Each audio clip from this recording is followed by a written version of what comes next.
Grabatzen ari garen unean arratsaldeko 3:12 minutu igaro diren honetan, Yokohamak eta Realak gaur Yokohaman jokatu duten norgehiagokaren analisia egingo dugu. Realak bat eta bi irabazi du eta honen bestez joan den astean Nagasakiren aurka jokatutako norgehiagoka horren arantza atera dute txuri urdinek gaurkoan. Besterik gabe, has gaitezen 11koak esaten, Miurak eta Sergio Francisco Konako 11ko hauen aldeko apustua egin dute, batetik Japoniarrei dagokienez Slowik izan da ATP-an, Suzukik jokatu du eskuine galetik, ezkerre galetik Kumakura izan da, Iguatakek eta Fukomorik osatu dute atzealdearen erdialdea, Euskarri bikoitzean Yuri eta Nakano izan dira, erdipunta Nitok jokatu du, eskuinaldetik aurrealdean Ogawa izan da, ezkerraldetik Kubota eta goian Sakura Gawa. Eta Reala berriz, 4-3-3ko sistemarekin irten da, Marrero izan da ATP-an, Ruperezek jokatu du eskuinaldetik, Sergio Gomezek ezkerraldetik, Zubeldia eta Aritz izan dira atzealdearen erdialdean, Gorrotxategi jokatu du Euskarri moduan, Turrientes eta Mikel Rodríguez izan dira barnekaldetik lagundu diotenak, eta goian Takek jokatu du eskuinaldetik, Barrenetxeak ezkerraldetik, eta goian Horri Oskarson izan da, beno. Lehenengo zatian ikusi dugu, Reala batetik lehenengo minututik ikusi da Yokohama baino askoz ere gehiago zela, hor batez ere zelai erditik aurrera baloia mugitzen zutenean eta sekulako zuloak ikusten zitzaizkien Yokohamakoei, hor asko kostazaile arean eta defenditzea, eta Reala berriz oso fin ikusi dugu lehenengo zati horretan batez ere, ez behar bada aukera asko sortzen, baina bai erritmoa sartzen jokoari esate baterako, jada partidako lehen minutuan, Barrenetxearen pase ikusgarri baten ostean, Horri Oskarsonek gola egin du, baina epaileak balio gabe utzi du, jokoz kanpo zegoelako Islandiako jokalaria, baina hor jada lehen abisua eman dute txuri urdinek, eta nola baitean joan den asteko, ez esan dugu lehen ere, joan den asteko zapore garratzori apur bat gozatzea zen gaurko helburua, eta horretarako lehen minututik konbentzituta irten behar ziren txuri urdinak, eta alaxe egin dute egin batean, eta naiz eta jokoz kanpo izan, sekulako aukera izan du lehenengo minutu horretan Horri Oskarsonek. Gerora, Reala oso nagusi izan da, asko gustatu zaizkitain bat jokalari, esate baterako Gorrotxategi, lehen urtean Mirandesen sekulako denboraldia, egin zuen Eibarko jokalariak, eta gaur demostratu du, aurretik ere pare bat partida jokatu zituen, bai Pon kontra eta baita Nagasakiren aurka ere, eta gaurkoan beste behin ere demostratu du. Ez soilik hor ikusi dugu nola partida hasieran atzealdeko erdialdeko jokalarien artean euskarri moduan kokatu den, baina gero Realak baloia izan duenean ere erasoan beste jokalari bat gehiago zen, ez? Eta hori behar du Realak nola baitean. Lehen urtean behar bada hankamotz geratu ziren askotan kontraerasoak, eta apur bat Take Kubo, ez, bera baita erreferentzia nagusia hor erasoko jokaldietan, eta behar bada Take Kubo joaten zenetan eta izkin egiten zuenetan hor area barruan edo erasoan jokalari bat gehiago falta zen, gaur Gorrotxategi gehigarri hori eman dio Realari, eta sekulako arriskua sortu du, eta une batzuetan ere protagonista izan da, gero hitz egingo dugu horren inguruan. Baina 16. minutuan, Ander Barrenetxea egia da, eta hause pentsatu du nik ere hasieran, badakigu azken urte hauetan, bazirudienean ez, nola baitean goia jo zezakeela edo urrengo urteak garrantzitsuak izango zirela Barrenetxearentzat, azken urte hauetan nahiko diskretuki ari da pasatzen Realetik Ander Barrenetxea, beretzako ere ez da erraza izango, sekulako gaitasunak dituen jokalaria baita, inolako zalantzari gabe, baina gaur ez du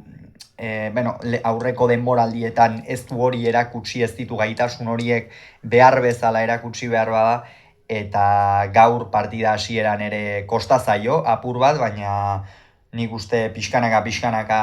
konfiantza hartzen joan denean, eta ikusi duenean ere bere galetik zituen zuloak, eta sekulako zuloak utzi baititu Yokohamak, hor atzealdean egia esan ikusi da, etzela ongi prestatutako talde bat, edo Reala baino askoz gutxiago zela, eta Realaren erritmoari jarraitzea asko kosta zaiela. Eta hori baliatu du, Barrenetxeak 16. minutuan, baloia hartu, izkin egin, gerria utzi dio, metaforikoki noski, baina ia lurrean utzi du Yokohamako jokalaria ezkerrez alboko marratik sekulako erdiraketa egin, eta horri Oskarsonek benetan maixuki sartu du partidako lehen gola, egia esan behartzuen hau bai horri Oskarsonek eta baita Realak ere, joan den urtean behar bada ez zuen minutu askorekin kontatu aurrelari islandiarrak, oraindik ere lehen urtea eta egokitzeko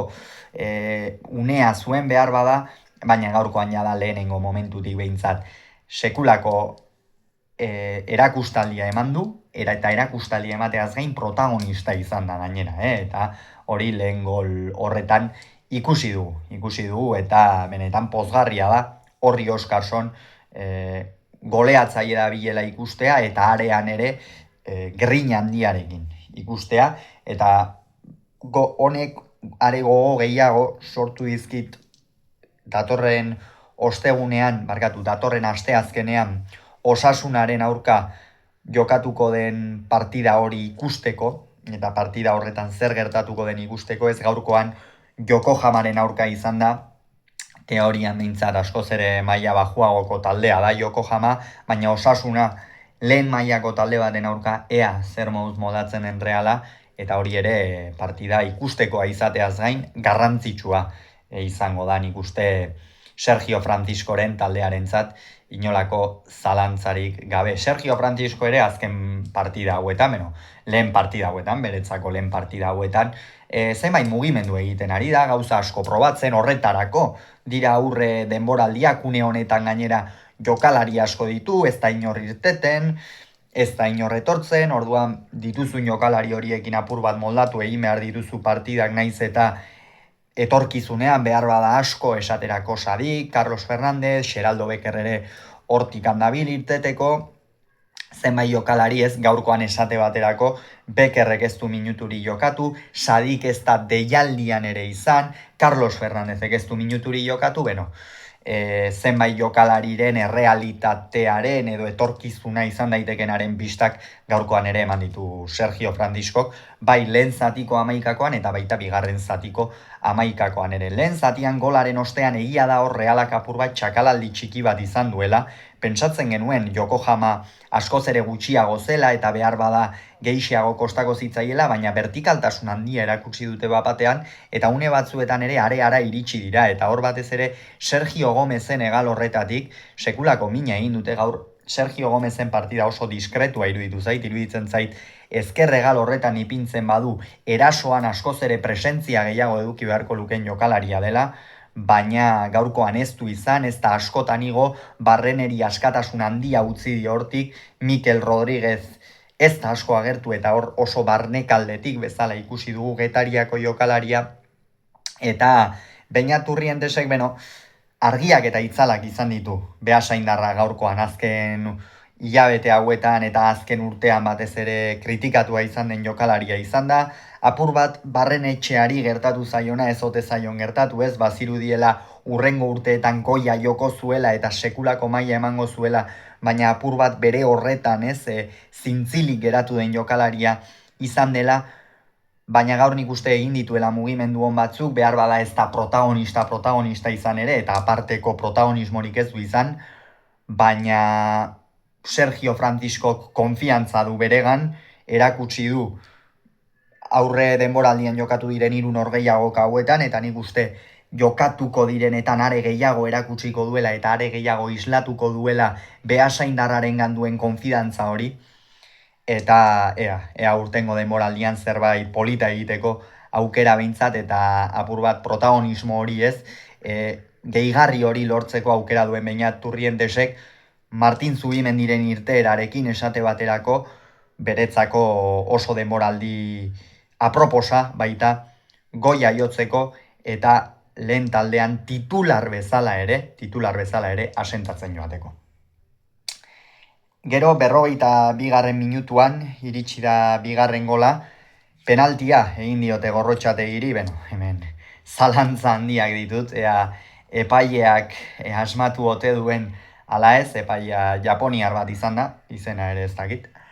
Eta, horre, bala ere, horri Oskarsonek maixuki egin du, bigarren gola, egia esan gaur horri Oskarson goleatzaile irten da Japonia aldetik, eta Realak behar zituen Oskarsonen golak, eta gaurkoan egon dira inolako zalantzari gabe, eta hori ezinbestekoa izan da. Eta horrelaxe amaitu da, lehen zatia, huts eta biko emaitzarekin, eta gero bigarren zatian aldaketa sorta iritsi da. Hain zuzen ere, Ogawa kendu eta Lukian atera du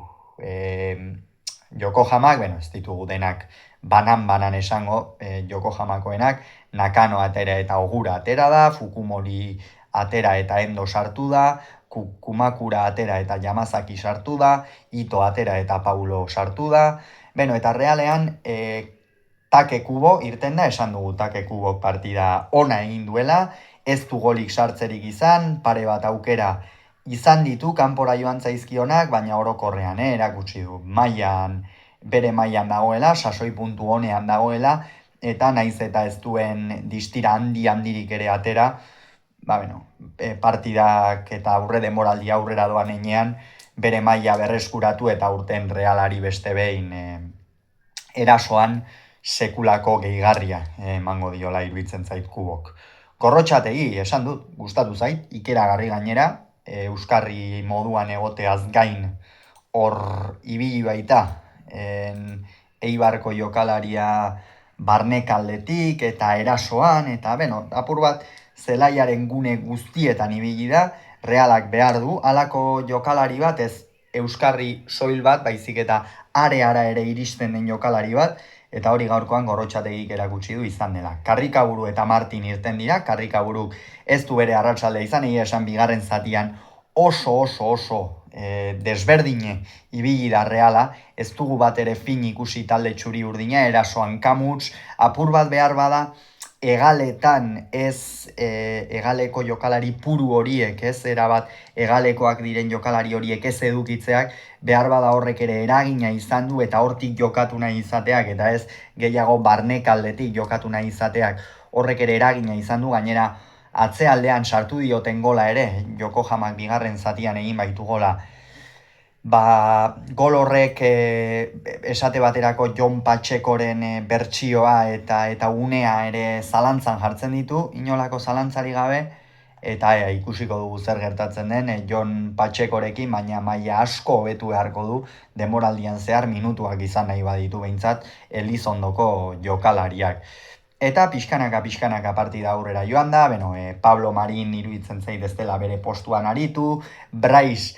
nahiko kanpotik aritu da, nik uste barnekaldetik askoz ere hobeto errenditzen duen jokalaria dela, hala ere Braisen etorkizuna ere airean dago, oraindik ez dakigu zer gertatuko den jokalari galiziarrarekin, haienek esate baterako ez du partida hona egin, Amarik ere ez, Goti izan da apur bat gehixeago sartu dena jokoan, oroar lehenengo zati ona eta bigarren zati eskasa, Realarena horrelaxe